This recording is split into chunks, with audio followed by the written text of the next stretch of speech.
Dan ini banyak kendaraan listrik yang mulai beroperasi di Surabaya, Jawa Timur, bahkan mungkin seluruh Indonesia.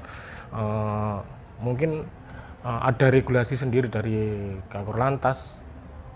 Mungkin ada tanggapan atau menurut spesifikasi atau SIM itu bagaimana untuk kendaraan listrik?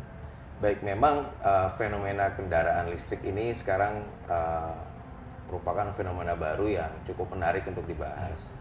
Mengingat pasca diterbitkan juga Inpres dari Bapak Presiden dan kebijakan pemerintah untuk mendukung kebijakan go green dan ramah lingkungan, kendaraan-kendaraan listrik sekarang sudah cukup populer di masyarakat.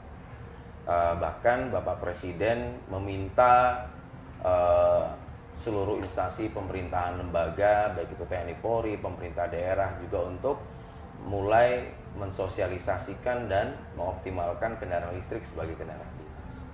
Untuk itu perlu saya sampaikan juga kepada masyarakat bahwasanya perlu masyarakat pahami apa itu motor atau mobil listrik maupun motor listrik. Ya. Mobil dan motor adalah kendaraan yang memang sesuai spesifikasi teknis layak jalan itu bisa dioperasionalkan di jalan. Yang mana proses tersebut dilakukan oleh instansi Kementerian Perhubungan, dilakukan uji tipe dan layak jalan, barulah terbit SRUT ataupun SUT, yaitu sertifikasi uji tipe ataupun registrasi uji tipe. Barulah setelah itu dia dikategorikan sebagai motor listrik ataupun mobil listrik dan kemudian bisa didaftarkan di kepolisian untuk dapat diterbitkan BPKB sebagai bukti kepemilikan kendaraan bermotor dan STNK sebagai legitimasi operasionalisasi kendaraan tersebut di jalan. Dan tentunya nanti ada TNKB sebagai pengidentifikasian kendaraan tersebut ketika beroperasional di jalan. Nah, di masyarakat berkembang ada sepeda listrik dan motor listrik. Ya, ini tentu hal yang berbeda karena yang membedakan tadi yang sudah saya sampaikan di awal. Kendaraan tersebut layak jalan atau tidak. Kalau memang memenuhi kriteria layak jalan, ya, maka dia masuk kategori sebagai motor listrik. Bagi yang tidak layak jalan, maka kategorinya ya hanya sebagai sepeda listrik. Ya. Karena banyak faktor yang teman-teman perhubungan lakukan pengecekan, baik itu faktor keselamatan, spion misalnya, lampu-lampu penerangan, lampu sein, kemudian kapasitas mesin listrik tersebut, bobotnya, dan faktor-faktor lain yang memang mengisyaratkan layak jalan. Seperti itu. Itu diatur menurut regulasi itu diatur sesuai dengan perundang-undangan nomor berapa? Betul, Undang-Undang Lalu Lintas nomor 22 tahun 2009 tentang lalu lintas dan angkutan jalan. Memang seluruh kendaraan yang bisa didaftarkan harus memenuhi persyaratan layak jalan. Itulah menjadi dasar Polri untuk menentukan kendaraan tersebut bisa didaftarkan atau tidak. Nah, layak jalan ini berkaitan sekali dengan keselamatan. Ya, faktor-faktor keselamatan sangat mempengaruhi.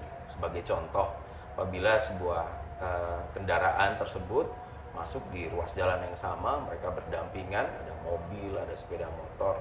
Apabila kemampuan pengereman ataupun lampu-lampu penerangan tidak memenuhi persyaratan, maka tentunya bisa membahayakan baik dirinya sendiri ataupun pengguna jalan lain. Misalnya dipakai di malam hari, ternyata lampunya dari pabrikan tersebut tidak cukup memancarkan cahaya ataupun tidak ada ratingnya. Nah, ini kan akan membuat sulit. Nah, tentunya kendaraan-kendaraan ataupun sekarang yang cukup populer motor listrik ini tentunya ketika sudah bisa didaftarkan, dia sudah masuk kriteria layak jalan. Ya, mungkin ada beberapa merek motor-motor listrik yang sudah populer, ada plat nomornya, ada list warna biru. Itu tentunya adalah motor-motor listrik yang sudah bisa terpenuhi uji tipe dan layak jalan. Untuk kendala, mungkin pengamatan dari kepolisian antara kendaraan yang konvensional, matic, dengan listrik itu mungkin ada kendala atau apa? Oke. Karena menyangkut dengan keselamatan. Iya. Dari Tentunya masyarakat. kita sosialisasikan kepada masyarakat, ya. Mungkin masyarakat apabila yang sudah terlanjur mungkin membeli sepeda listrik, ya, mungkin harganya cukup murah, ya, beli di toko dan dia pikir itu bisa dioperasionalkan di jalan, kita berikan himbauan dan kita tegur supaya kendaraan-kendaraan tersebut cukup dipakai di komplek perumahan saja misalnya, ya, untuk jarak dekat. Karena sangat bahaya apabila sepeda-sepeda listrik itu dengan kecepatan mungkin 25 km per jam dipakai bersampingan, berdampingan dengan kendaraan-kendaraan lain. Ya. Dia ketika dia belok tidak ada lampunya, tidak ada ratingnya, ya kan? Ketika mengerem, mengurangi kecepatan, tidak ada lampu pengeremannya. Ini kan tentunya sangat membahayakan. Kita berikan sosialisasi karena kendaraan listrik ini salah satu yang membedakan dia tidak punya knalpot, ya, dan tidak bersuara karena penggeraknya listrik. Tentunya ini sebuah tantangan tersendiri. Otomatis bedanya kendaraan konvensional ini mereka membeli bahan bakar di pom bensin. Betul. Nah, listrik ini kan masih belum ada, banyak. Iya, memang ada beberapa kendaraan listrik yang kita mungkin bisa ketahui bersama, ada charging station khusus, ya, karena memang membutuhkan. Terus ada juga memang kendaraan listrik yang sekarang lebih familiar bisa dicas di rumah dengan konverter tertentu. Nah, tadi juga menarik pertanyaan mengenai SIM, SIM buat untuk kendaraan listrik tersebut. Sampai dengan saat ini Polri masih mengategorikan SIM menjadi 3, SIM A, SIM C, dan SIM D. Difabel itu ya? Ya, betul. Nah, ini berdasarkan Perpol 5 tahun 2021 tentang penerbitan dan penandaan SIM. Adapun yang dibagi kembali itu adalah yang baru, tapi ini juga belum diterapkan, itu SIM C, C1 dan C2. Ya, untuk C1 itu SIM C itu untuk CC mesin, ya, mesin tenaga fosil ataupun tenaga listrik dengan kapasitas 250 cc. SIM C1 250 cc sampai dengan 500, dan SIM C2 itu untuk kendaraan yang di atas 500 cc. Ini juga berlaku nantinya untuk konversi terhadap daya listrik. Karena kalau kendaraan listrik pengkubikasian mesinnya itu tidak dari cc tapi dari kilowatt. Untuk saat ini kilowatt, ya cc, dikonversikan bukan cc tapi kilowatt. Ada 1 kilowatt, ada 2 kilowatt, 5 kilowatt, dan ini sangat berpengaruh terhadap kecepatan, ya, kecepatan dari akselerasi maupun kecepatan dari kendaraan.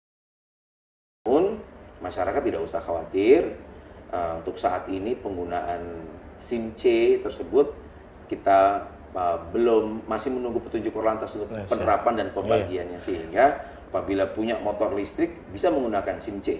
Berarti regulasi nanti berubah sesuai dengan situasi regulasinya sudah disiapkan, namun penerapannya itu masih nanti akan berubah lagi berarti ya. Prasarana, betul. Sarana prasarana tentunya sedang proses disusun oleh pusat dari Korlantas Polri, baik alat-alat uji ataupun kendaraan-kendaraan untuk menguji, sehingga nanti penerbitan SIM C1 dan SIM C2-nya itu bisa sesuai dengan pemohon yang meminta, sesuai dengan permohonan dari masyarakat itu sendiri. Ini untuk kendaraan listrik tetap ya, SIM C dan SIM A, betul.